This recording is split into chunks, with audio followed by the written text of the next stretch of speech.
Power has a strange way of transforming the human spirit. When placed in the wrong hands, it becomes more than authority. It becomes intoxication. The plantation owner in this story is not simply a man of wealth, but a man consumed by the illusion of control. He has built his world on ownership, owning land, crops, and people. Every decision he makes is filtered through the belief that he has the right to command the lives of others. Power, when corrupted, strips away empathy. It blinds the heart to the cries of those beneath it. The plantation owner sees his slaves not as human beings with hopes, fears, and souls, but as tools to be used for his own comfort. His blindness is not physical, but spiritual, for the heart that cannot feel the pain of another is a heart that has already lost its sight. The act of giving his daughter to a slave reveals not only cruelty, but the depth of his moral decay. He does not see this as a violation of dignity. He sees it as a transaction, a solution to his own problem. His daughter's body becomes a token, and the slave's humanity becomes invisible. This is what happens when power replaces compassion. People become possessions, relationships become arrangements, and the sacred becomes cheap. The corruption of power makes sin look reasonable and evil look efficient. It is not just the whip that enslaves, but the arrogance that holds it. The plantation owner believes himself untouchable, righteous in his rule, justified by his wealth. Yet behind every act of oppression lies a broken moral compass, spinning wildly without truth or conscience. The corruption of power is not always loud. Sometimes it whispers. It tells a man that he deserves more, that others were born to serve him, that kindness is weakness, and that domination is destiny. It starts small with pride and grows into tyranny. The plantation owner's world is built on this lie. Every brick of his mansion, every row of his field, every breath of his entitlement reinforces the delusion that he is superior. He is blinded by his own reflection, worshipping the image of a God he created in his likeness, a God who excuses cruelty and blesses greed. The tragedy is that power without compassion does not only destroy the powerless, it consumes the powerful from within. It leaves them hollow, desperate to control more because they have already lost their soul. This story is not just about one man, but about what happens to any society when power becomes more important than people. History has shown that nations fall when they forget the worth of the human heart. The plantation owner represents a system built on inequality, where cruelty is normalized and mercy is mocked. The same blindness that made him trade his daughter's dignity and his slave's humanity still echoes in every place where power is abused today. It exists wherever leaders use authority to manipulate rather than serve, wherever wealth is protected more fiercely than life, and wherever justice bends under the weight of arrogance. Corruption of power does not begin in the palace. It begins in the heart. It begins when a person decides that their comfort is worth more than another's suffering, that their name deserves more honor than another's pain. The plantation owner's blindness is a warning. When power becomes a god, humanity becomes a sacrifice. When control becomes an obsession, love becomes a casualty.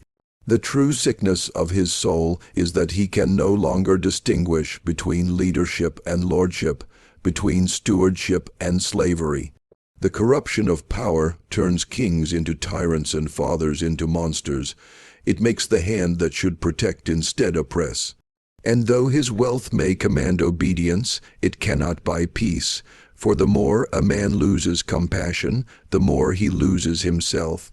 The plantation may appear strong, the mansion may stand tall, but inside its walls the foundation is already rotting, eaten away by the blindness that power brings. Prejudice is not just a belief. It is a poison that seeps into the bloodstream of humanity, infecting both the one who suffers from it and the one who spreads it. The plantation owner believes he is superior because of his skin, his status, and his wealth. Yet that belief does not elevate him. It imprisons him.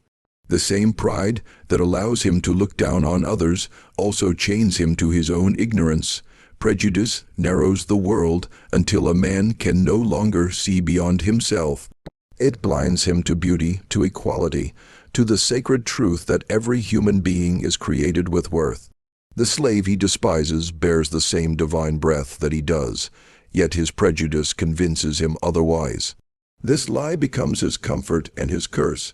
It feeds his ego while starving his soul. He believes he owns others, but in reality, his hatred owns him. For the slave, the weight of prejudice is a daily burden that crushes the spirit yet cannot kill it. He wakes each morning to the same chains, not only on his wrists but on his dignity. Every glance, every command, every insult is a reminder that the world he lives in was not built for him. Yet within that suffering, something powerful endures the will to remain human when everything around him screams that he is not. The oppression he endures is more than physical. It is emotional warfare designed to break his sense of self. But even in the silence of his pain, he carries a strength the master will never understand. For prejudice can bruise the body, but it cannot erase the truth that the oppressed carry inside them. The slave, though stripped of freedom, still holds a deeper kind of freedom, the freedom to feel, to endure, and to believe that life is more than the cruelty of men. The plantation owner's daughter stands as another victim of the same system. Though she shares her father's privilege, she too is enslaved by shame, by expectation, by the distorted pride of her father's world. Her body becomes currency in a trade she never agreed to, her value measured not by her heart, but by her father's desperation. The prejudice that dehumanizes the slave also deforms her. It teaches her that her worth is tied to appearance, to status, to obedience. When her father gives her to the slave, it is not an act of compassion but of corruption. In that moment, prejudice reveals its full destruction. It breaks down barriers not out of mercy, but out of malice. The daughter becomes an object, the slave becomes a scapegoat, and the father becomes a reflection of the evil he has long justified. Prejudice thrives in separation. It feeds on distance between races, between classes, between hearts. The plantation is a symbol of that separation, a world divided by invisible lines drawn by pride. But what the plantation owner fails to see is that hatred cannot be contained. It seeps through walls, it corrodes families, it poisons every relationship it touches. The slave's suffering does not remain in the fields, it echoes in the halls of the master's house. The daughter's humiliation does not remain her own, it becomes a stain on her father's legacy. The cruelty inflicted on others always finds its way back to the one who inflicts it. Prejudice may promise power, but it delivers emptiness. It convinces a man that he is godlike, only to reveal that he has become less than human. When the plantation owner hands over his daughter, he is not just committing an act of immorality, he is living out the final consequence of his prejudice. He has lost all sense of sacredness. His decisions are no longer guided by reason or morality, but by the twisted logic of supremacy. The walls that his hatred built have now become his prison. He cannot love his daughter because love requires humility. He cannot see the slave's pain because compassion requires equality. The very emotions that make a man human, empathy, mercy, justice, have been smothered by the lies he's embraced. Prejudice does not only destroy the oppressed, it devours the oppressor from within, consuming his humanity piece by piece until nothing remains but the hollow shell of pride pretending to be. Our redemption begins not in the comfort of denial, but in the discomfort of truth. The plantation owner, his daughter, and the slave each stand at the crossroads of a painful reality. What has been hidden under power, shame, and silence must now be faced. Truth is not gentle when it exposes the ugliness of injustice, but it is the only light that can pierce through darkness. The plantation, built on deceit and domination, begins to tremble when truth starts to rise. The master who once ruled without question must now confront the echo of every command he gave, every lash he justified, every life he diminished. He must see himself not as a ruler, but as a man stripped bare of excuses. Redemption is never possible while lies remain unchallenged. It demands the courage to see what we have refused to see, to hear what we have silenced, to feel what we have ignored. It begins when pride is broken and the heart becomes willing to be humbled. The daughter's journey toward redemption is one of awakening. For years she lived under her father's shadow, believing his word was truth and his power was right. But being given away as if she were nothing forces her to confront what she has been part of. She experiences what it means to be dehumanized, to have her worth defined by another's decision. In that pain, something within her begins to change. The illusion of privilege shatters, and in its place comes empathy, a painful but holy birth. She begins to see the slave not as beneath her, but as another soul caught in the same web of cruelty. Their suffering, though different, is bound together by the same evil. Redemption for her is not found in her father's name, but in her ability to see truth through tears, to acknowledge her own blindness, and to seek a humanity that transcends the walls her father built for the slave. Redemption takes on a different form. His chains may remain, but his spirit refuses to be broken. Through suffering, he discovers the quiet strength of endurance, the sacred power of forgiveness, the unyielding light of dignity that no master can extinguish. Though the world sees him as property, he knows that within him dwells something untouchable. His story becomes a living testimony that pain cannot erase purpose. When he looks upon the daughter forced into his life, he sees not an enemy, but another victim of a system designed to destroy souls. In that moment of shared brokenness, something divine happens. The seed of redemption takes root, not through vengeance, but through understanding.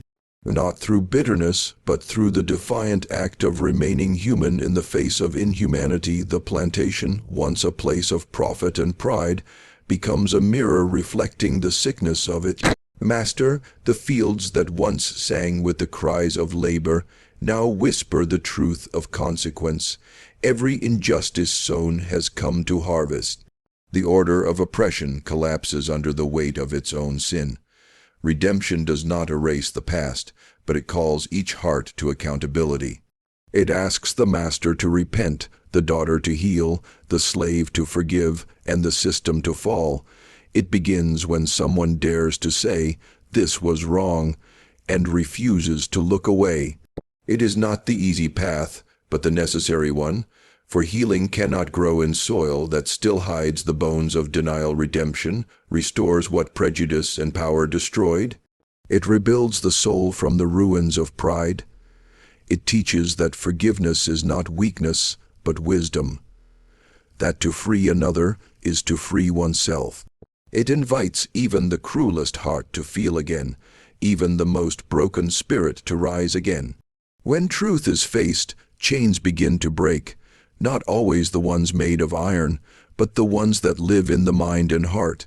The plantation owner must learn that no amount of wealth can redeem a soul unwilling to confess. The daughter must learn that her worth was never tied to her father's pride. The slave must learn that his suffering, though deep, carries the sacred power to awaken change in others. Redemption does not erase the scars. It transforms them into signs of survival, proof that even in the darkest corners of human history, light can still find a way to enter.